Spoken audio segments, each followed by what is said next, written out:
All right, so we just got off on this long discussion about bouting and judging and directing, and decided that maybe we should have an actual discussion on this. So, okay. Let's share some of that about bouting. Well, okay. So bouting and directing and judging, those all go together. Those are all part of the whole thing. And see, and people who use the electrical scoring device, they just cut their own throats, because they're 2/3 of what's going on here they're not going to learn. Anyway, so bouting, once again, I consider a person eligible to bout when I believe 3 things about them. Number 1, I believe they will be a safe opponent. They're not going to just do something so stupid that somebody's going to get hurt. They have some control over themselves. That's number 1. Number 2, only a nose behind at the wire, is I want to be sure they're going to be a courteous opponent. They will acknowledge touches against themselves. They will say please and thank you and smile politely. And any show of pique, anger, emotion, disappointment, all that other stuff, they can hit the fucking road. Number 3, I must believe that they will be a competent opponent. And when I say competent, I mean, I have to believe you have some hope of being able to defend yourself. You know, you don't have to be brilliant, but you should be able to, parry to save your life. This is important because when I introduce people to bouting, the newest people, the novices, let's say, the people who are new to bouting, never cross blades with each other. That's important. The new people only cross blades with the most experienced people. The least accomplished fencers only cross blades with the best fencers. You can put a green rider on a great horse, or you can put a great rider on a green horse. But if you put a green rider on a green horse, you're just looking for disaster. So I don't do that. Somebody on that floor needs to know what the hell he's doing. One of those fencers has to be pretty confident. Okay, so those are my 3 provisos. When I say now you can bout, I don't mean you go off into a corner and whack away at each other. That's not bouting, that's fucking around. We do bouting.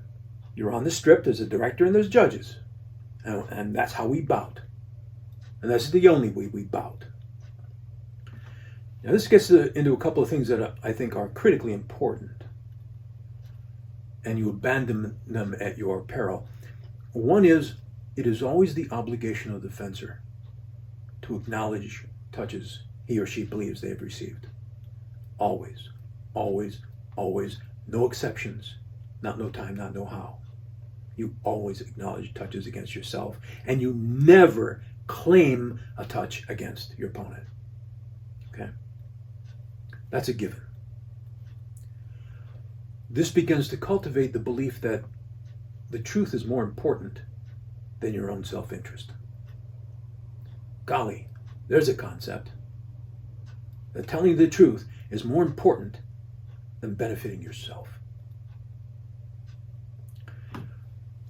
Second thing, the judges, right? The 4 corner judges. It's their job to judge the materiality of the hit. That is to say, did it touch, and where on the target did it, or where in the body did it touch? There's what you think, there's what you know, and there's what you can prove. And judges must only operate on what they can prove. You're not there to guess, I think it hit here, or God, it must have hit under the arm even though I couldn't see it. That's bullshit. We don't have no circumstantial evidence here in this court, right? You testify to what you know you saw. That's your proof. The proof of the touch is that the point clearly and distinctly fixes against the target, and the blade bends. Those are the 2 criteria for a touch. And if you don't see that happen, the answer is no. Right? Or if you don't see it, abstain. Right? So that's important, that you learn to testify. You learn the difference between your opinion and a fact. You know, if you think it might hit under the arm where you couldn't see it, that's your opinion. And that's good for two things, nothing and shit. The only thing that counts is what you can prove. I saw the point fixed and I saw the blade bend. That's a frickin' touch right there. Boom. No doubt. That's a fact. And that's what we're after. When you're the président de combat, the director, you get to work on your situational awareness. You get to drop back and unfocus.